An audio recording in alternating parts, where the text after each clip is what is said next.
Alors, bienvenue à ton petit livre d'histoire d'addition et de soustraction. Tu vas commencer par mettre ton nom, juste ici, dans la ligne réservée à cet effet-là. Ensuite, tu vas voir que les feuilles qui sont placées dans ton petit livre sont peut-être pas en ordre. C'est pas grave. Toi, tu vas rechercher la feuille que j'explique et tu vas aller faire celle-là. OK? Alors, on passe à la première. La première, c'est celle avec le tigre. Alors, cherche ta feuille avec l'image du tigre. Et je t'explique le problème mathématique. Alors, je vois un tigre au zoo. 3 tigres arrivent au zoo. De plus, combien y a-t-il de tigres maintenant en tout? Donc, toi, tu vas écrire la réponse ici. Tu peux faire des dessins.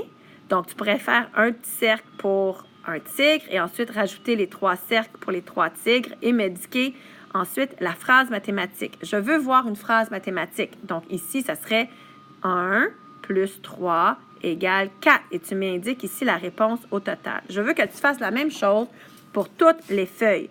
Donc, tu peux te faire un dessin, mais je veux voir la phrase mathématique, soit avec le signe d'addition ou de soustraction. Et je veux voir combien ça égale et le total ici. Deuxième, ce sont les crayons. Alors, j'ai 6 crayons dans mon étui.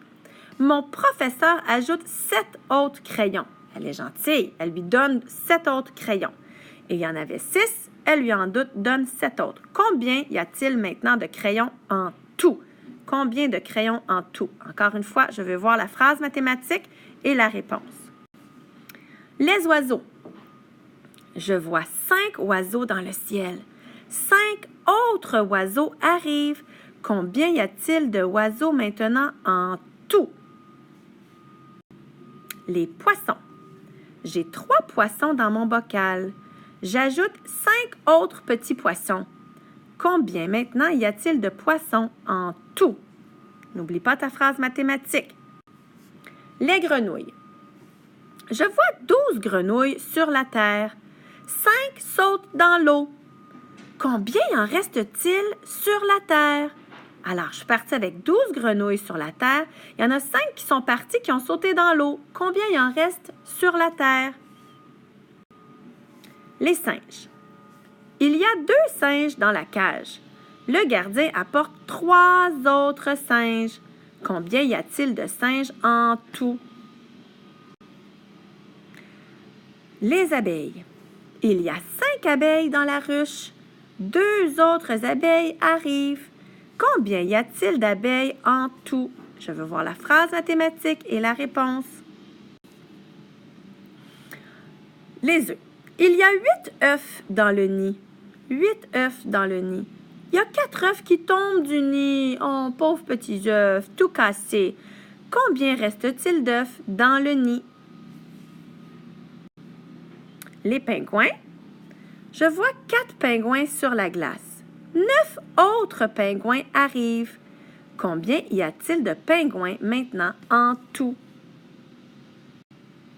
Les araignées. Je vois 2 araignées dans le grenier. 4 autres araignées se cachent sous la lampe. Combien y a-t-il d'araignées maintenant en tout? Il y en avait 2 dans le grenier. Il y en a 4 autres qui se cachent sous la lampe. Combien il y en a en tout?